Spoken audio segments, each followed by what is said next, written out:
خدا کے بھروسے پر اگر آپ مدارس چلائیں گے آپ کے مدارس چلیں گے. ہمارے کابل کا درہ امتیاز یہ ہے.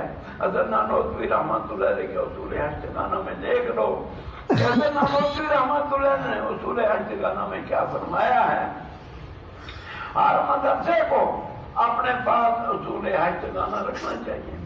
ہمارے مدارس کی بنیاد آؤ بقا پر ہے. راتوں دن کو دن میں پڑھاؤ، راتوں کو اللہ کے سامنے رو، راتوں کو اللہ سے مانگو.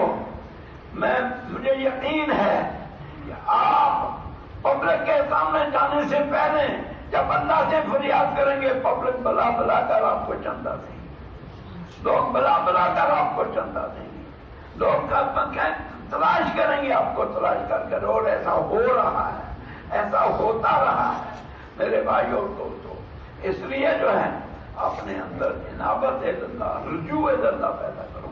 بیانات بہت ہوئے یہاں، ذکر اذکار پر بھی بیان ہوئے، تعلیم پر بھی بیان ہوئے، اور جو ہے تو تربیت پر بھی بیان ہوئے، مکاتب کے قیام پر، مکاتب کے طریقے کار پر بھی بیان ہوئے، نصاب پر بھی بیان ہوئے. یہاں الحمدللہ صبح سے جو ہے کل سے جو ہے تو مختلف حضرات نے اپنے اپنے نوعیت کے مطابق اللہ تعالیٰ نے جو ہے تو ان کو جو صلاحیت عطا فرمائی تھی اس صلاحیت کے مطابق بیان ہوئے. خطبہ استقبالیہ بھی حضرت مولانا رحمۃ اللہ صاحب نے پیش فرمایا. پورا جامع خطبہ وہ بھی آپ نے سن لیا ہے. میرے بھائیو، اب میرے پاس اتنی بات رہ گئی ہے کہ میں آپ کے سامنے یہی اپیل کرتا ہوں. اپنے نفس سے بھی میری ہر وقت یہی اپیل ہوتی ہے. اپنے آپ کو میں پہلے جو ہے تو اپنے نفس کو پہلے خطاب کرتا ہوں، پھر تم کو کہتا ہوں کہ ہمیں اپنے آپ کو اللہ کے فیصلوں پر چھوڑنا چاہیے، اللہ کے احکام پر چھوڑنا چاہیے، اللہ کے حکموں پر چھوڑنا چاہیے، اللہ توکلنا علی اللہ پر چھوڑنا چاہیے. میرے بھائیوں اور دوستوں، ہمیں یہ یقین ہے کہ ہم دنیا کی ساری طاقتیں، میں نے پچھلے سال وہاں پچھلے سے پچھلے سال داؤدیہ میں بیان کیا تھا. اس وقت یہ نیا دور آ رہا تھا، نئے لوگ آ رہے تھے، تو میں نے اس وقت بیان کیا تھا کہ بھائی کچھ نہیں ہوگا، کچھ نہیں کر سکتے، کسی کے ہاتھ میں کچھ نہیں ہے، کوئی کچھ نہیں کر سکتا، ایک پتا بھی اللہ کے حکم کے بغیر نہیں ہے. تو وہ مدارس کو کیا کریں گے، وہ مسلمانوں کو کیا کریں گے، وہ اسلام کو کیا کریں گے. ہاں اگر ہم سے غلطی ہوگی تو اسلام کو نقصان پہنچے گا، ہم سے غلطی ہوگی تو ہمیں نقصان پہنچے گا، ہم سے غلطی ہوگی تو ملک کو نقصان پہنچے گا، ہم سے غلطی ہوگی تو دیش کو نقصان پہنچے گا، ہم سے غلطی ہوگی تو تباہی اور بربادی ہو جائے گی. ہمیں اپنے آپ کو کنٹرول کرنا ہے، اپنے نفس کو کنٹرول کرنا ہے، اپنی فکر کو کنٹرول کرنا ہے، اپنی سوچ کو کنٹرول کرنا ہے، اپنے آپ کو کنٹرول کرنا ہے، اپنے ایمان کو کنٹرول کرنا ہے، اپنی نیت کو کنٹرول کرنا ہے. اگر ہم نے اپنے آپ کو کنٹرول کر دیا تو دنیا کی کوئی طاقت نہیں ہے. کم من فئۃ قلیلۃ غلبت فئۃ کثیرۃ باذن اللہ. میرے بھائیوں دوستوں، مٹھی بھر لوگ دنیا کے مٹھی بھر آدمی دنیا کی تقدیریں بدل دیتے ہیں. آپ ماضی کے قوموں کے عروج و زوال پڑھو، آپ کلدانیوں کے حالات پڑھو، آپ بابلیوں کے حالات پڑھو، آپ نابتیوں کے حالات پڑھو، آپ اشوریوں کے حالات پڑھو. دنیا میں کتنے انقلاب آئے، دنیا میں کتنا نشیب و فراز آیا، لیکن اللہ تعالیٰ نے غلبہ آخر میں حق پرستوں کو دیا. آپ کو معلوم ہے سیدنا ابراہیم علیہ السلام ایک تھے، کوئی ان کے ساتھ نہیں تھا. یہاں تک کہ والد نے بھی یہ کہہ دیا تھا راغب انت عن آلہتی یا ابراہیم. والد نے بھی کہہ دیا تھا واہجرنی ملیہ. اب والد نے بھی کہہ دیا تھا اے ابراہیم چھوڑ دے تو مجھے، اور تو تیرا حجر برا ہو جائے گا.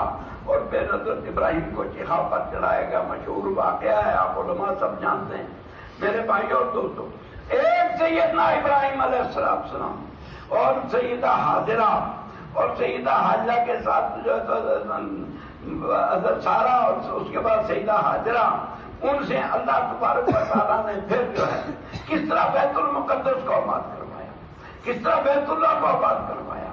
پھر اس کے بعد کتنا عرصہ جو ہے حضرت اسماعیل علیہ السلام کی خاندان کی حکومت چلی، تب تک جب تک کہ نبی پاک صلی اللہ علیہ وسلم دنیا میں تشریف لائے۔ اللہ میرے بھائیوں اور دوستوں، اللہ تبارک و تعالیٰ کے پاس بہت بڑی طاقت ہے۔ اللہ رب العالمین آپ اگر کام کریں گے، آپ مٹھی بھر جو ہے دنیا پوری میں ہدایت کا ذریعہ بن سکتے ہیں، پوری دنیا میں جو ہے لوگوں تک دین پہنچا سکتے ہیں، پوری دنیا کے اندر جو ہے تو ایمان پہنچا سکتے ہیں، لیکن شرط، بنیادی شرط یہ ہے کہ اللہ پر ایمان میں فرق نہ آئے۔